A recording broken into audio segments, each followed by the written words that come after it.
Hi friends, कैसे आप सभी लोग? बताइए कैसी चल रही है आपकी तैयारी यूपीएसआई की। आपको पता होगा कि Uttar Pradesh UPSI sub inspector जो दरोगा के 45 से 43 जो पद हैं, वो उसमें जो फॉर्म की जो संख्या है वो 15,75,000 आपने देख ही ली होगी वीडियो में। ठीक है, तो कंपटीशन तगड़ा है, ये आपको पता ही होगा। दूसरी बात यह है कि पिछले 2021 का जो डेटा है, तो 2021 के डेटा में क्या दिया गया था, उसमें 9,000 समथिंग कुछ सीट थी। 9,000 समथिंग सीट के अकॉर्डिंग उसमें देखा जाए कि उसमें 15 लाख फॉर्म उसमें भी पड़े थे। अब क्या है कि सीट आधी हैं और फॉर्म की संख्या बिल्कुल पैरेलल है, यानी कि सेम है।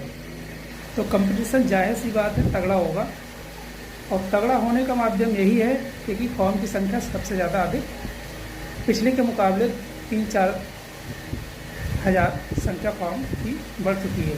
ठीक है, दूसरा ये है कि इस यूपीएसआई वैकेंसी में आपको 4 सब्जेक्ट देखने को मिलते हैं।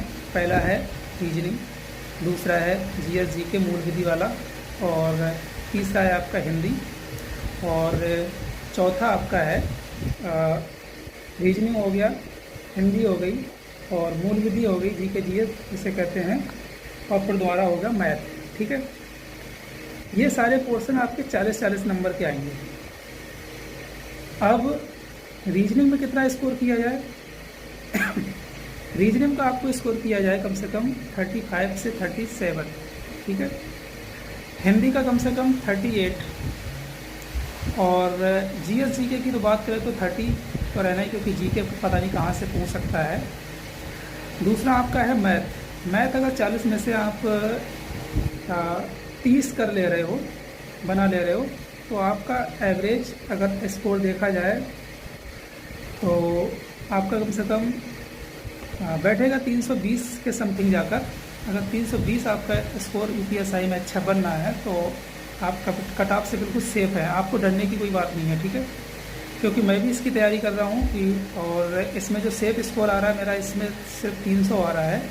तो मैं कोशिश कर रहा हूँ कि मॉक टेस्ट में इसका स्कोर और बढ़ाया जाए, क्योंकि जितने ज़्यादा अधिक मॉक टेस्ट लगाएंगे उससे स्कोर थोड़ा सा बढ़ेगा। आई होप कि आप सभी फ्रेंड्स रोज़ाना डेली के डेली मॉक टेस्ट लगा रहे होंगे और अपने स्कोर को गेन कर रहे होंगे। और बाकी 3 महीने हैं एग्ज़ाम के, तो आप कर सकते हैं अच्छे से तैयारी और उसको निकाल सकते हैं। बाकी इस जानकारी आपको अच्छी लगी हो तो आप लाइक करें, शेयर करें।